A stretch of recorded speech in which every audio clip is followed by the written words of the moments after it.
연구를 잘하고 할 수 있는 저만의 노하우를 좀 말씀드리겠습니다.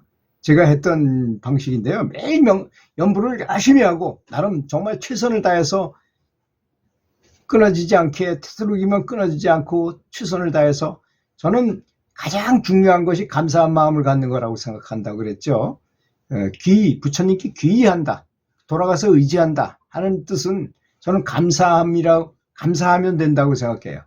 아주 많이 감사할수록 저한테 떡고물이 많이 떨어지기 때문이죠. 그리고 나서 명상일기를 씁니다. 연불 한 다음에 그 수행 일지를 써요. 오늘은 연불을 해가지고 무엇이 느껴졌고 깨달았고 무엇을 배웠다, 이런 걸 썼고, 어떤 내용이 나에게 가장 유익하고 재밌었고, 어떤 기분 좋은 감정이나 뭐 불편한 감정이나 또는 인상이 깊었는지 그런 체험을 적었어요. 매일 그걸 적었어요.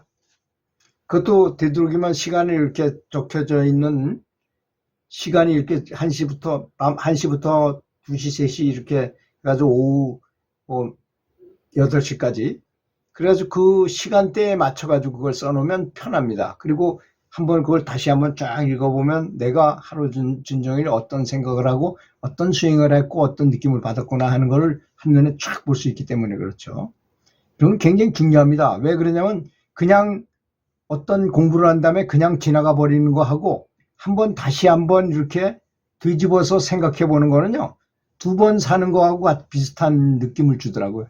바둑을 뛰고 난 다음에도 다 복기를 해보잖아요. 다 흐트린 다음에 다시 뛰어보면서 잘된 점 못된 점을 복기해 보는 거하고 비슷한 것입니다. 힘들 때는 계속 왜 힘들었는가, 이건 내가 마음으로 힘들었는가, 몸이 힘들었는가, 또는 어떤 상황 때문에 힘들었는가에 대해서 질문을 던졌어요. 그리고 내가 연불을 왜 해야만 하는 것인가, 이 답을 하다 보면요, 하고자 하는 의욕이 더 많이 생겨나요. 내가 연불을 시작한 이유가 무엇인가, 내가 아주 중병이 걸려서 이걸 고치기 위해서, 또는 이 중병으로 인해서 죽게 되면 내가 극락왕생을 하기 위해서 연불을 한다, 뚜렷한 목표가 있잖아요. 그렇게 만약에 없는 사람이라 하더라도 만드는 거예요. 자기가 살아생전에 나는 부태전의 경지를 가고 싶다, 죽어서 극락 가는 게 아니라 나는 살아생전에 부처님의 힘을 얻어서, 부처님의 전수를 받아서 살아생전에 해탈의 경지를 한번 체험해보고 싶다라고 할 수 있죠. 제일 빠른 방법을 배우는 사람이니까. 연불이라는 것은 왜 반드시 살아서 해탈을 해야 하는가 하고 질문을 해보는 거예요, 자기 스스로한테. 어떤 분은 이렇게 말해요. 살아서도 극락 못 간 놈이 어떻게 죽어서 가느냐, 이렇게 말씀하시는 선지식도 계시더라고요. 그래서 살아있을 때가 가장 중요한 거라고 저는 생각해요. 내가 휴대폰이 있으면 아무리 오지나 뭐 불편한 곳에 있어도 전화 한 통만 하면 119가 와가지고 나를 구출해 줄 수 있지만, 휴대폰이 없어요. 그러면 조금만 떨어진 곳에 있어도 나를 누가 구해줄 수가 없잖아요. 사람 몸이 휴대폰 역할을 하는 것입니다. 그런 것입니다, 우리 영적인 면에서 보면. 그리고 연불이 잘 안 되거나 힘들 때는 일부러 열심히 연불하는 도반들의 얘기를 듣거나 조언을 구하거나 또 도움을 받아서, 또는 크게 깨달은 스승의 강연을 듣거나 뭐 유튜브를 보거나 그래가지고 연불의 성취 동기의 자극을 받고 용기를 얻었습니다. 또 절에 법당에 가서 스님을 만나거나, 또는 법당에서 혼자 연불을 하거나, 또는 각종 경전에 있는 좋은 명언들, 좋은 글을 써가지고 읽거나, 또는 큰 스님의 강연을 보거나 경전을 읽어보면서 나도 모르게 연불은 반드시 해야 하는 거구나 하는 생각이 마음속에서부터, 내심에서부터 욕으로 나오게 했습니다. 사실 내심의 요구가 있잖아요. 그러면 저절로 돼요. 다. 내심의 요구가 약하기 때문에. 근기가 약한 사람들은 내심의 요구가 약한 거예요. 내심의 요구가 정말 활화선처럼 거선의 기관처럼 정말 용수숨 친다면 어떻게 연불 안 할 수 없는 사람이 되는 겁니다. 안 할 수 없어요. 그리고 연불 시간을 표시한 그래프를 그렸어요. 그리고 언제 가장 집중이 잘 됐는지를 분석했어요. 내가 정말 감사한 마음을 갖았을 때, 그래서 아무것도 아닐 때를 가장 중시했어요, 저는. 뭐 반드시 연불을 해야겠다는 생각이 강력하게 올라올 때야 무슨 소용이 있습니까? 가만히 있어도 저절로 되는데, 그때는. 가장 불편할 때, 또는 아주 너무 평범한 일상을 살 때가 가장 중요하다고 생각했습니다. 또 명상이 연불이 가장 잘 될 때는 새벽에 잠에서 깨자마자 이렇게 완전히 다 지워진, 두뇌가 다 업장이 다 소멸된 상태에서 가장 집중이 잘 되고 아주 즐거운 마음이 생길 그런 시간이라고 생각했습니다. 그리고 저에게 가장 좋은 필살기였던 것은 연불을 하고 난 다음에 그것에 대한 집중력 테스트였던 것입니다. 어떻게 하느냐?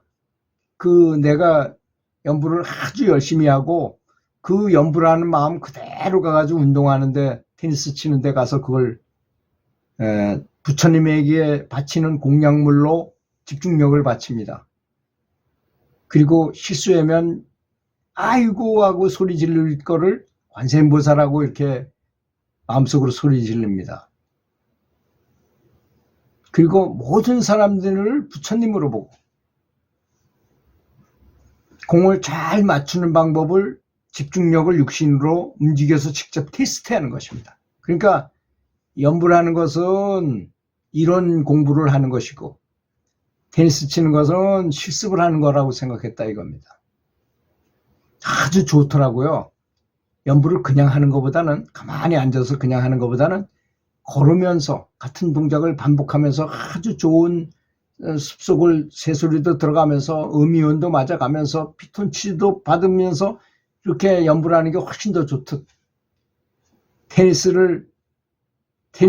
칠 때 연불을 계속하기는 곤란하다 하더라도 할 수 있는 데까지는 계속 하다가 공을 정확하게 보고 치는 것을 집중력을 부처님에 공약물로 바치는 것이라고 생각한다 이겁니다. 그리고 그러다 보면 실수가 있게 마련이지만, 실수했을 때 관세음보살을 불러라. 아이고 이 바보야 이렇게 얘기하지 말, 자기 스스로를 욕하지 말고 관세음보살님을 불러라 이겁니다. 그 다음에 정리운동을 위해서 숲속을 걷거나 또는 운동장을 맨발로 좀 뛰는 게 더 좋더라고요. 걷는 것보다는.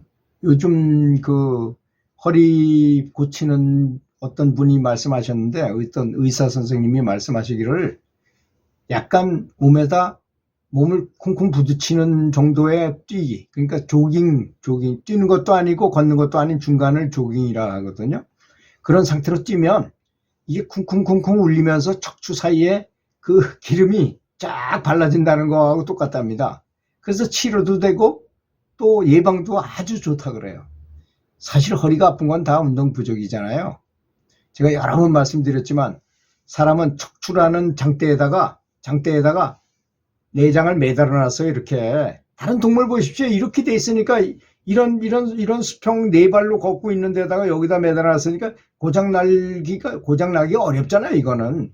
근데 세워놓고 여기다가 이렇게 매달아 놨으니 이 척추가 운동을 안 하게 되면 반드시 트러블이 아프게 돼 있어요. 척추는. 그리고 척추가 쉬는 것이 만병의 근원입니다.